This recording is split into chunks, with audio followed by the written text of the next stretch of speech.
মূর্তির ক্ষমতা, দেবতার ক্ষমতা বেলাল বিশ্বাস করে নাই। বেলাল একমাত্র আল্লাহর ক্ষমতায়, আল্লাহর ইবাদতে বিশ্বাস করছে। এই জন্য বেলালকে নির্যাতন করতেছে। এই জন্য বেলাল খালি বলতেছে আহাদ আহাদ আহাদ। আয়াতুল কুরসিকে নবী সাল্লাল্লাহু আলাইহি ওয়াসাল্লাম বলেছেন আযামু আয়া, কোরআনে কারীমের মহান আয়াত। এটার থেকে ফজিলতময় আয়াত কোরআনে আর নাই।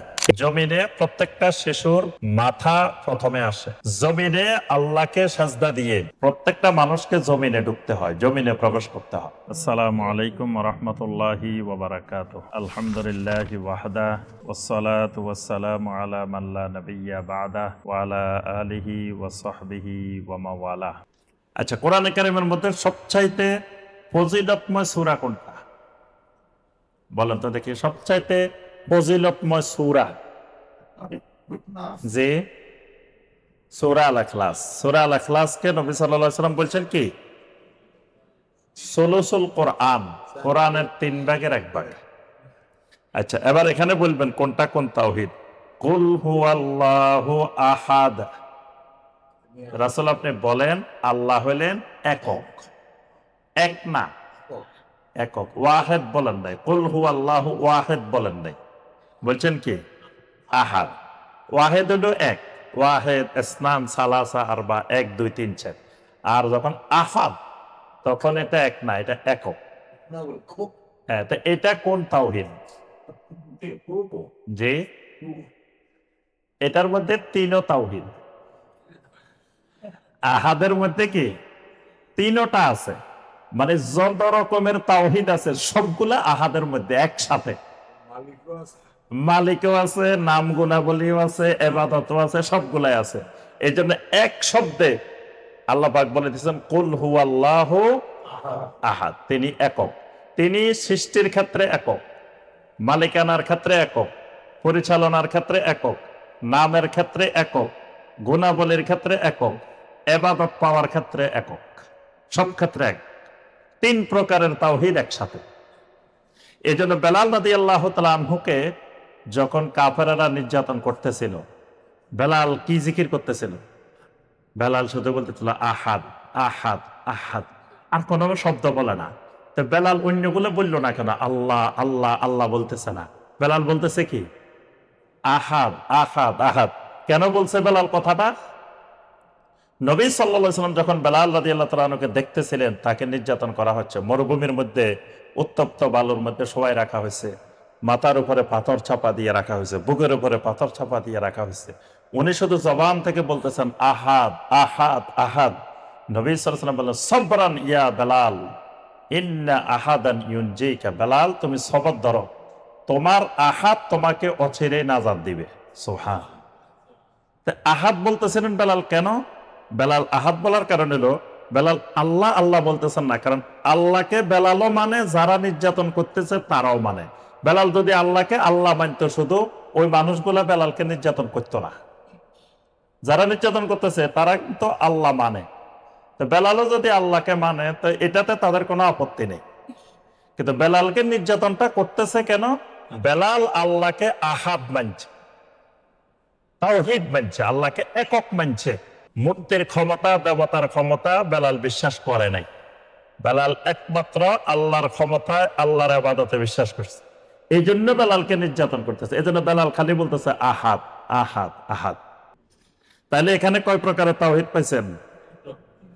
আল্লাহুস সামাদ, এটা কোন তাওহীদ? জি, আসমা ওয়া সিফাতও আছে, রুবুবিয়্যাতও আছে। আল্লাহ সুবহানাহু ওয়া তাআলা মুখাপেক্ষীহীন। সামাদ মানে আল্লাহ কারো মুখাপেক্ষী, সমস্ত মুখাপেক্ষিতার ঊর্ধ্বে। এটা আল্লাহর ক্ষমতা, এটা আল্লাহর ক্ষমতা, রুবুবিয়্যাত। আবার সামাদ আল্লাহর নামও, এই হিসাবে আসমা ওয়া সিফাত হয়। আচ্ছা, লাম ইয়ালিদ ওয়া লাম ইউলাদ, এটা জি, এটা রুবুবিয়্যাত, মেইনলি রুবুবিয়্যাত। আবার এটার মধ্যে কিন্তু উলুহিয়তও আছে। প্রথমত রুবুবিয়্যাত, যে আল্লাহ কোন সন্তান নাই, তিনিও কারো সন্তান নন। এটা আল্লাহর বড় ধরনের একটা ক্ষমতা, একক পাওয়ার, একক গুণাবলী। আচ্ছা, এখন কথা হলো উলুহিয়ত কিভাবে? উলুহিয়ত হলো যুগে যুগে যারা আল্লাহর ছেলে বানাইছে, তারা ওই ছেলেকেও মাবুদ বানাই নিছে। যেমন ধরেন ইহুদিরা ওজাইর আলাইহিস সালামকে আল্লাহর ছেলে বানাইছে, ছেলে বানায় ওজাইরের ইবাদত করছে। খ্রিস্টানেরা ঈসা ইবনে মারিয়ামকে ছেলে বানাইছে, তাহলে ছেলে বানায় ঈসা ইবনে মারিয়ামের ইবাদত করছে, ঈসা ইবনে মারিয়ামকে মাবুদ বানাইছে। এই জন্য এটার ভিতরে ইবাদত আছে, অর্থাৎ লাম ইয়ালিদ ওয়া লাম ইউলাদের মধ্যে রুবুবিয়তও আছে, আসমা ওয়া সিফাতও আছে, উলুহিয়তও আছে। কি কথাটা বুঝে আসছে? মানে এটার প্রত্যেকটা আয়াতের মধ্যে 3 প্রকারের তাওহীদ আছে। ওয়ালাম ইয়াকুল্লাহু কুফুয়ান আহাদ, এটা কোন তাওহীদ? 3 তাওহীদ আছে এখানে। আল্লাহর সমকক্ষ কেউ, তাহলে আল্লাহর ক্ষমতা, যে আল্লাহ এমন ক্ষমতার মালিক, তার সমকক্ষ কেউ নাই, রুবুবিয়ত আছে। আবার এটা আল্লাহর আসমা ওয়া সিফাত, আল্লাহর গুণ, আল্লাহর সমকক্ষ আর কেউ নাই। আবার ইবাদত পাওয়ার ক্ষেত্রে আল্লাহর সাথে আর কেউ নাই। এখানে দেখেন সূরা আল ইখলাসের প্রত্যেকটা আয়াতে 3 প্রকারের তাওহীদ। এজন্য কোরআনে কারিমের মধ্যে সবচাইতে ফজিলতময় বরকতময় সূরা হলো সূরা আল ইখলাস। আচ্ছা, সবচাইতে ফজিলতময় আয়াত কোনটা বলেন তো দেখি? আয়াতুল কুরসি। আয়াতুল কুরসিকে নবী সাল্লাল্লাহু আলাইহি ওয়াসাল্লাম বলেছেন আযামু আয়াত, কোরআনে কারিমের মহান আয়াত। এটার থেকে ফজিলতময় আয়াত কোরআনে আর নাই। এটার মধ্যে কেন ফজিলতময়? এটার মধ্যে 3 প্রকারের তাওহীদ আছে। এটার মধ্যে 3 প্রকারের তাওহীদ আছে। আল্লাহু লা ইলাহা ইল্লাহু, লা ইলাহা ইল্লাহু, এটা কোন তাওহীদ? উলুহিয়ত, ইবাদত। আল্লাহ ছাড়া কোনো সত্য মাবুদ নাই। আল হাইয়ুল কাইয়্যুম, জি, আসমা ওয়া সিফাত। তারপরে লা তাখুযুহু সিনাতুন ওয়ালা নাওম, এটা আসমা ওয়া সিফাত। লা তাখুযুহু সিনাতুন ওয়ালা নাওম, লাহু মা ফিস সামাওয়াতি ওয়া মা ফিল আরদ, রুবুবিয়্যাত। হ্যাঁ, এইভাবে দেখবেন পুরা এই আয়াতুল কুরসির সবগুলা বাক্য এক আয়াতে আল্লাহর 11টা সিফাত এখানে বর্ণনা করা হয়েছে এক আয়াতের মধ্যে। এই কারণে এটা কোরআনের মধ্যে আযামু আয়া, মহান আয়াত। কোরআনের সর্বশেষ সূরা সূরা নাস, এখানে দেখেন 3 প্রকারের তাওহীদ আল্লাহ পাক একসাথে বলছেন। কুল আউযু বিরাব্বিন নাস, কোন তাওহীদ? এটা সরাসরি রাব্বিন নাস, তাওহীদুর রুবুবিয়্যাত। মালিকিন নাস, জি, রুবুবিয়্যাত। আবার আসমা ওয়া সিফাত, ওই যে মালিক ইয়াউমিদ্দিন কইছি না, আসমা ওয়া সিফাত, ঠিক মালিকিন নাস, সমস্ত মানুষের মালিক, এটাও আল্লাহর সিফাত, আল্লাহর নাম। তারপরে ইলাহিন নাস, ইলাহিন নাস উলুহিয়ত, ইলাহ থেকে তো উলুহিয়ত, তো ইলাহিন নাস। তাহলে দেখেন একসাথে আল্লাহ পাক 3 প্রকারের তাওহীদ বর্ণনা দিয়েছেন। অর্থাৎ কোরআন শুরু করছেন 3 প্রকারের তাওহীদ দিয়ে, আল্লাহ রাব্বুল আলামিন কোরআন শেষও করছেন 3 প্রকারের তাওহীদ দিয়ে। আচ্ছা, এবার আসেন একটা একটা আমরা আলোচনা করি। রুবুবিয়্যাত, রুবুবিয়্যাত মানে কি? রুবুবিয়্যাতটা রবের অনেকগুলো অর্থ আছে। রবের একটা অর্থ হলো সাইয়্যিদ, সাইয়্যিদ মানে নেতা। রবের একটা অর্থ হলো মালিক।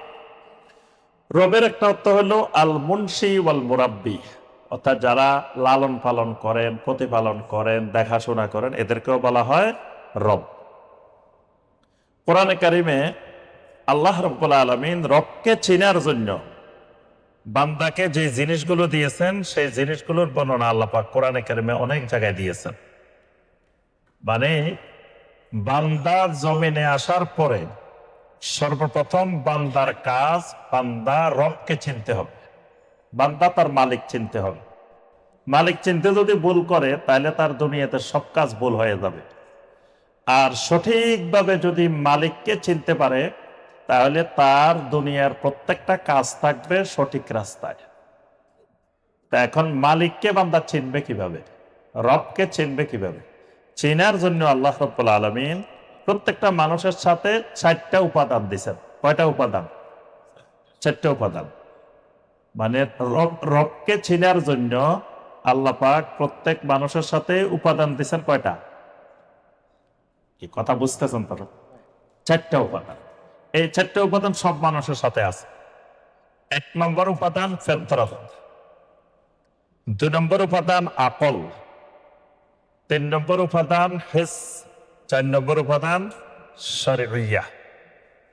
এবার আমরা 4টার ব্যাখ্যা দিলে বুঝে আসবে। 1 নম্বর আল্লাহ পাক যেটা দিচ্ছেন ফিতরত। ফিতরত মানে স্বাভাবিকতা। মানে একজন মানুষ দুনিয়াতে আসলে স্বাভাবিকভাবে সে রবকে চিনতে পারবে, কারো সাহায্য ছাড়াই সে চিনতে পারবে। কেমনে চিনবে? সে যে দুনিয়াতে আসছে, তাকে দুনিয়াতে আল্লাহ পাক আনছেন মায়ের পেট থেকে সেজদারত অবস্থায়। জমিনে প্রত্যেকটা শিশুর মাথা প্রথমে আসে, জমিনে আল্লাহকে সেজদা দিয়ে প্রত্যেকটা মানুষকে জমিনে ঢুকতে হয়, জমিনে প্রবেশ করতে হয়। কারণ এই জমিনের মালিক, জমিনের রব একমাত্র আল্লাহ রাব্বুল আলামিন। তো এই যে মানুষটাকে প্রথমে দুনিয়াতে আনার সময় আল্লাহ পাক রবকে চিনিয়ে দিয়েছেন, জমিনের একজন মালিক আছে, সেই মালিককে সেজদা দিয়ে সে জমিনে আসছে। সে দুনিয়াতে আসার আগে আল্লাহ পাক বানি আদমের পিঠের থেকে সমস্ত রূহগুলোকে বের করে আল্লাহ পাক সাক্ষী নিয়েছেন। আশহাদাহুম আলা আনফুসিহিম আলাস্তু বিরাব্বিকুম ক্বালু বালা শাহিদনা। আল্লাহ পাক তাদের সবার থেকে তাওহীদের অঙ্গীকার, তাওহীদের ওয়াদা নিয়েছেন। আল্লাহ জিজ্ঞেস করছেন, আমি কি তোমাদের রব নই? সবাই সেদিন ওয়াদা করছে কি, বালা শাহিদনা, অবশ্যই আপনি আমাদের রব, আমরা সাক্ষ্য দিলাম। তাহলে আগে থেকে বান্দার ভিতরে তাওহীদের সাক্ষী। মায়ের পেটে যেদিন আল্লাহ রূহ দিছেন, রূহের সাথে সাথে তাওহীদও দিয়ে দিছেন। দুনিয়াতে আসার সময় সে আপনার তাওহীদ সহকারে আল্লাহকে সাজদা দিয়ে দুনিয়াতে আসছে। এই পর্যন্ত এই যে পুরাটা তাওহীদ ভিত্তিতে আসা, এটার নাম ফিতরত। এটার নাম ফিতরত। কোরআনে কারিমে সূরা আর-রুমের 30 নম্বর আয়াতে আল্লাহ পাক বলছেন, ফিতরাতাল্লাহিল্লাতী ফাতারান নাসা আলাইহা। আল্লাহ পাক প্রত্যেকটা মানুষকে ফিতরতের উপরে সৃষ্টি করছেন। ফিতরতের উপরে মানে তাওহীদের উপরে সৃষ্টি করছেন। এজন্য ইহুদির ঘরে যে সন্তানটা হয় এটাও মুসলিম, খ্রিস্টানের ঘরে যে সন্তানটা হয় এটাও মুসলিম, হিন্দুর ঘরে যে ছেলেটা হয় এটাও মুসলিম, নাস্তিকের ঘরে যে ছেলেটা হয়, যে মেয়েটা হয়, এটাও মুসলিম। কারণ সে ইসলাম নিয়ে, তাওহীদ নিয়ে, ফিতরত নিয়ে দুনিয়াতে আসছে।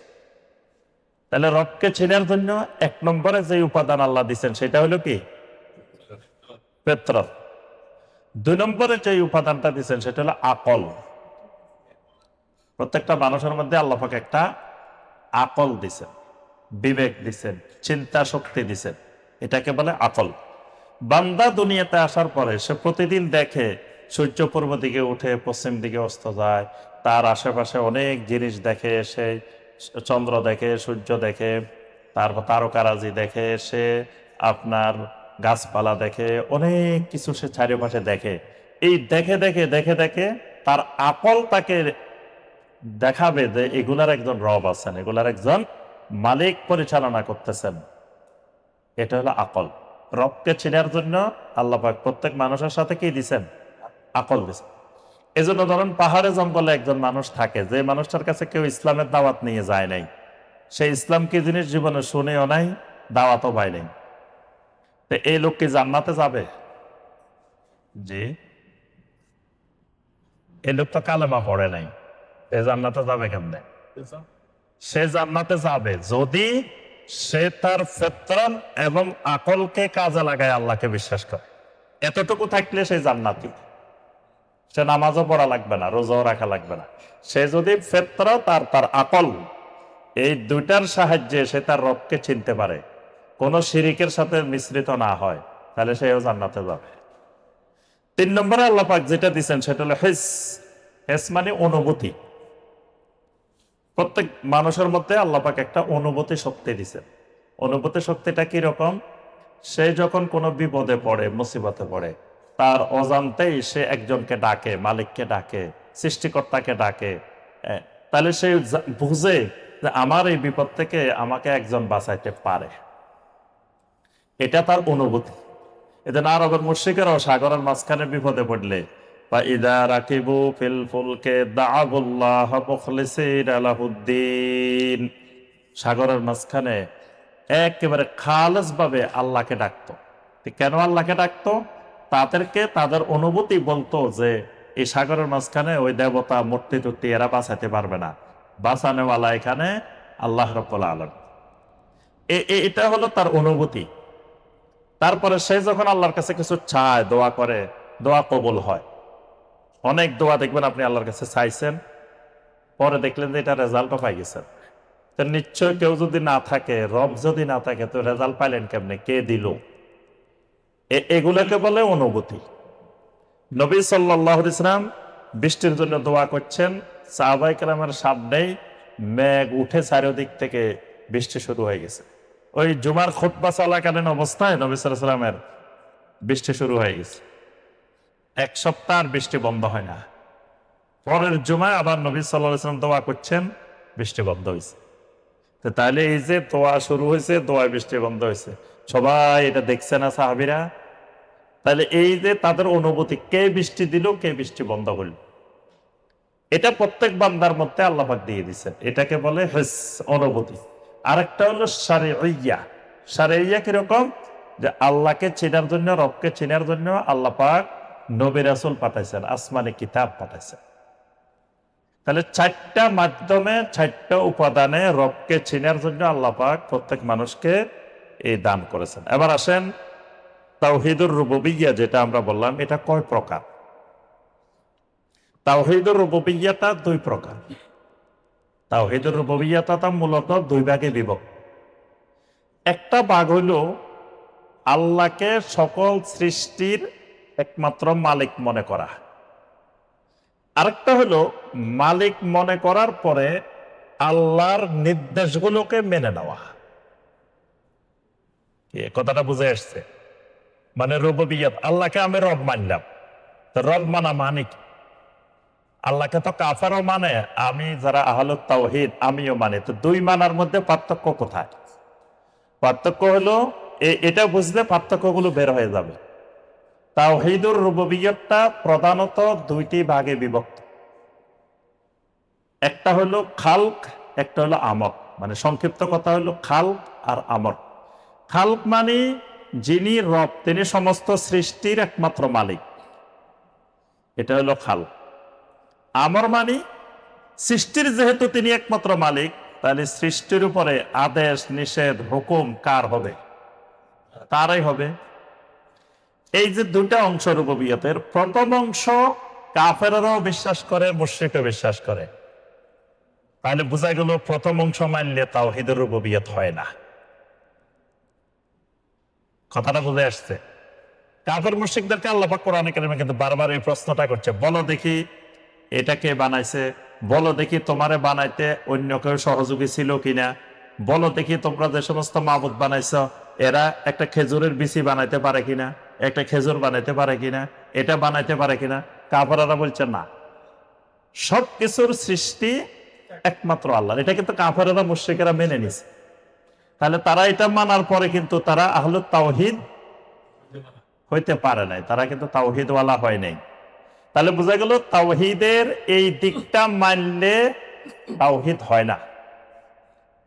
এই জন্য আল্লাহ পাক সূরা আল আরাফের 54 নম্বর আয়াতে আল্লাহ পাক বলছেন, আলা লাহুল খালকু ওয়াল আমরু তাবারাকাল্লাহু রাব্বুল আলামিন।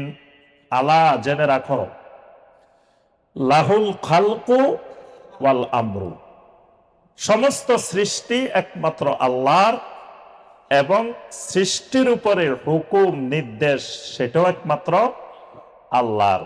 তাবারাকাল্লাহু রাব্বুল আলামিন, এই 2টা মেনে নিলেই তুমি আল্লাহ রাব্বুল আলামিনকে মানা। বুঝে আসছে? তাহলে একটা মানলে রুবুবিয়্যাহ মানা হবে না। এজন্য সৃষ্টির বিষয়টা কাফের মুশরিক সবাই মানে নিছে যুগে যুগে, কিন্তু দ্বিতীয় অংশ মানে নাই। তাহলে তাওহীদুর রুবুবিয়্যাত প্রথমত কয় ভাগে বিভক্ত? কি কি? জি, বাংলা বলেন, আরবি না পারলে বাংলা বলেন। হ্যাঁ, মানে সৃষ্টি আর আদেশ।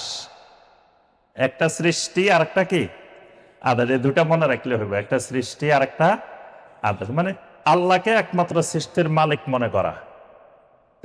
এটা মানলে বলছে যে আমরা তাওহীদ হবে না, কারণ এটা কাফেরও মানে, মুশরিকও মানে, সবাই মানে। তাহলে কাফের মুশরিকের সাথে গন্ডগোলটা আমাদের কোন জায়গায়? আদেশ মানার।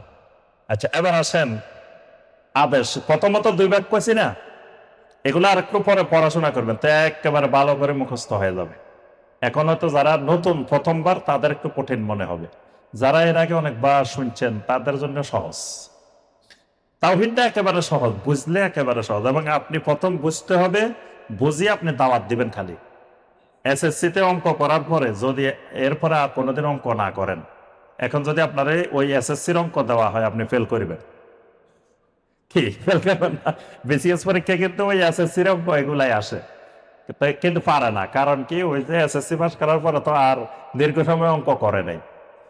কিন্তু অঙ্কগুলো সহজ, একটু চেষ্টা করলে দেখবেন যে এগুলা সহজ মনে হয়ে যাবে যে এগুলো তো কত পড়ছে।